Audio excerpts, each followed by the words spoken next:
Was this movie telling us how celebrities really stay young forever? In Death Becomes Her, an actress is offered an elixir that promises her eternal youth and beauty, but after drinking it, she discovers the dark side effects to immortality. Today, Death Becomes Her is seen as a cult classic, but what most people don't know is that it may be revealing the secret to immortality. Recently, one of the stars of the film said something that many are now trying to understand. She compared the movie to a documentary about Beverly Hills. This has left many wondering what she really meant by that, with many theorizing that she was saying the film isn't far from what happens in real life. Today, we analyze Death Becomes Her to see what the movie is really telling us about immortality. Death Becomes Her follows the story of an aging actress named Madeline who has become obsessed with staying youthful. Depressed about her withering beauty and dying career, she desperately seeks any solution that would make her younger again. She is eventually given the business card of a woman named Leslie, a mysterious socialite who specializes in rejuvenation. When she shows up at her location, she lives in a marvelous mansion guarded by heavy security. Leslie tells Madeline to guess her age. When she guesses wrong, she tells her she's in her 70s. When Madeline asks, "How is this possible?" the woman reveals a small vial with a pink, glowing liquid. She tells Madeline that if she drinks the elixir, she will remain young and beautiful forever. As you would expect, Madeline isn't buying it, likely having heard that promise many times before. She's instantly skeptical of the whole thing, but right as she is going to walk out, the woman demonstrates how the elixir works. She pricks Madeline's finger, and with just a drop of the potion, not only is it instantly healed, but her entire hand seems to magically de-age. After seeing this, Madeline is completely sold and pulls out her checkbook, eager to pay whatever it costs. Before she can have it though, Leslie makes her agree to a very strict rule. In 10 years, she must disappear before anyone starts becoming suspicious of her. Madeline agrees and drinks the elixir. We then see her becoming younger right in front of our eyes. At first, everything goes as she expected. She looks and feels like a brand new woman and can't wait to enjoy life young once again. But soon, she realizes the consequences of attempting to cheat aging. After her husband is manipulated by a jealous rival, he attempts to whack her by pushing her down the stairs. When she hits the ground, he believes he has taken out his wife, but out of nowhere she rises from the ground with her head twisted to the back like an owl. Because the potion granted her immortality, she cannot die no matter what happens to her. But whatever happens to her body remains permanent, as her body cannot heal. When her husband sees her like this, he takes her to the hospital where they inform her she is clinically dead despite clearly being alive. The elixir has essentially turned her into a walking dead, and by the end of the movie, you see how they literally fall apart just by falling down the stairs. Many saw the movie as a commentary on vanity in Hollywood, but never really took it seriously. Online though, many found the themes of a magical elixir that grants immortality to be quite similar to an ancient practice that was known as alchemy. In this system, they believed in a similar potion called the elixir of life, which they thought allowed the drinker to live forever. In those times, it was reported that many powerful rulers sought out expert alchemists, hoping they were able to create this elixir. But the legends claim none of them were really ever successful, resulting in terrible punishments for the alchemist. Eventually, the entire idea was seen as just a fairy tale or allegory for other spiritual concepts. Still, this idea of a magical elixir that gives you forever youth has persisted, and to this day, some people believe such a thing exists. So you can see why many feel this movie was likely inspired by those ancient tales. And that's why some feel what Meryl Streep said during a Vanity Fair interview might have just confirmed their speculations. While sitting with the interviewer, she was eventually asked about her time on the set of the movie Death Becomes Her.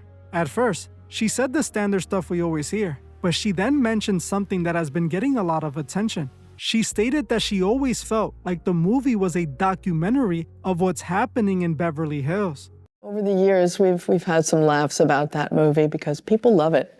I thought it was like a documentary on Beverly Hills. People were immediately interpreting this as Meryl referring to the elixir in the movie possibly being more than just a fictional motif.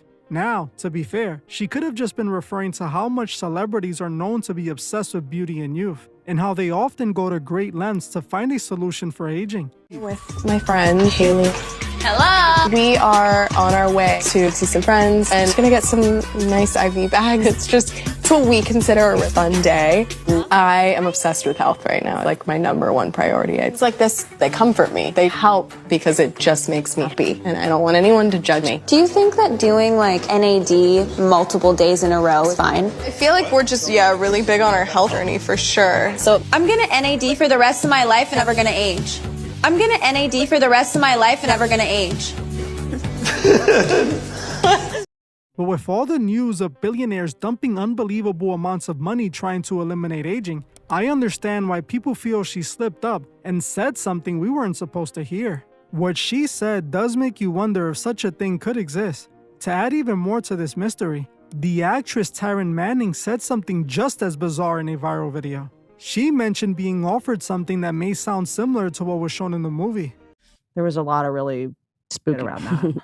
Do you ever sort of feel like you're glad you didn't get to that level? When you say like, I don't get asked to star in movies. You know what I mean? When you say that, like, do you think there's a level of fame that is just too dangerous for a psyche? If you don't drink the Kool-Aid, you don't drink the gold juice. So I was offered the gold juice 3 times, my 20s, my 30s, and What's my that? 40s.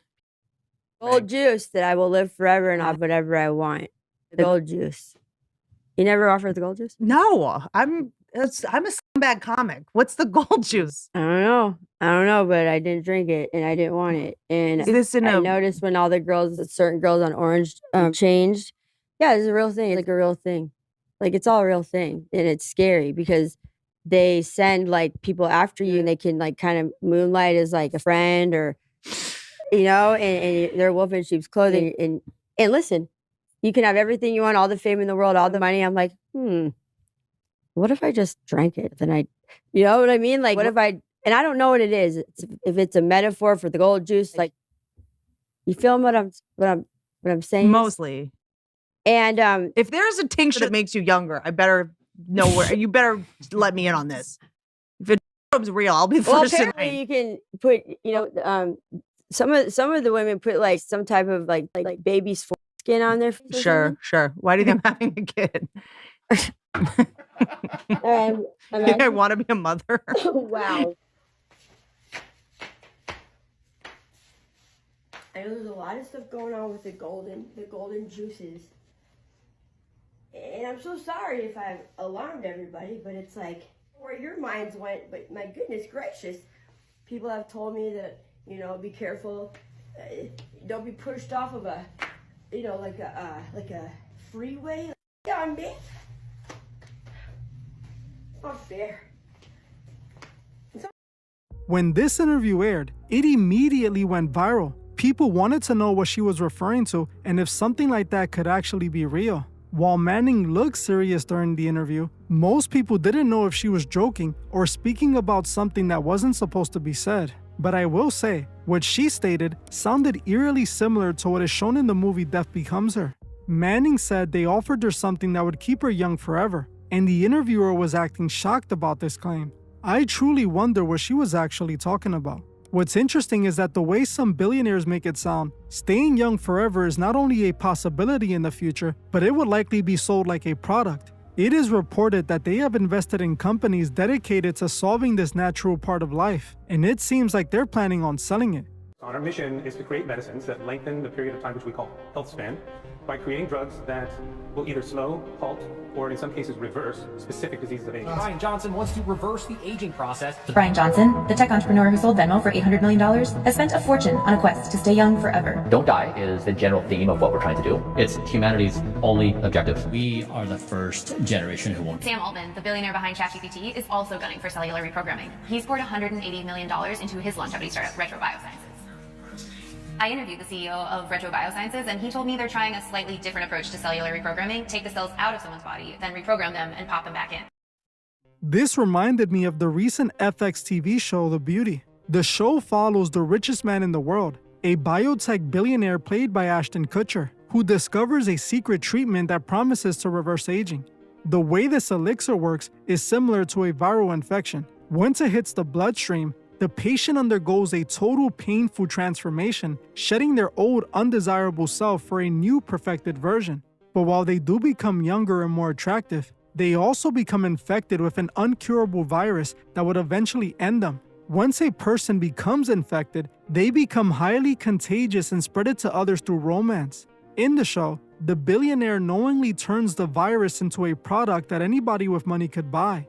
He has a true supervillain plan where he wants to get everyone infected with the virus because he's the only one with the booster shots that can keep the virus from destroying the host. He plans to sell this booster shot to every single customer, only making them richer. This show was extremely dark, and it makes you wonder if this could be the result of such an idea. Will we see a company like the one in the beauty selling youth like a diet supplement? I want to know what you guys think. What do you think Meryl Streep meant by what she said in that interview? And do you think it's connected to what Taryn Manning was likely talking about?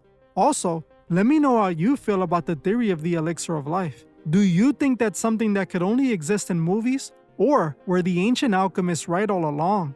To me, what she said was definitely interesting. I honestly think she meant exactly what she said. One of the best shows to cover this entire elixir concept has to be the show Evil. Not only does it depict something similar to this magical de-aging potion, but they also seem to say so much about a lot of other things.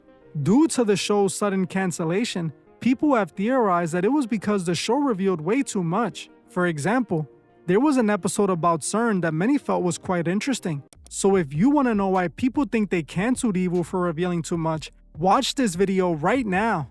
And if you want to further support the channel, consider becoming a Patreon member. When you join, you support the channel and get over 65 exclusive videos. Another way to support the channel is by subscribing and hyping this video. Your hype literally tells the algorithm that more people need to see this. Well, that's it for this video. I want to thank you all for watching, and I'll see you guys in the next one.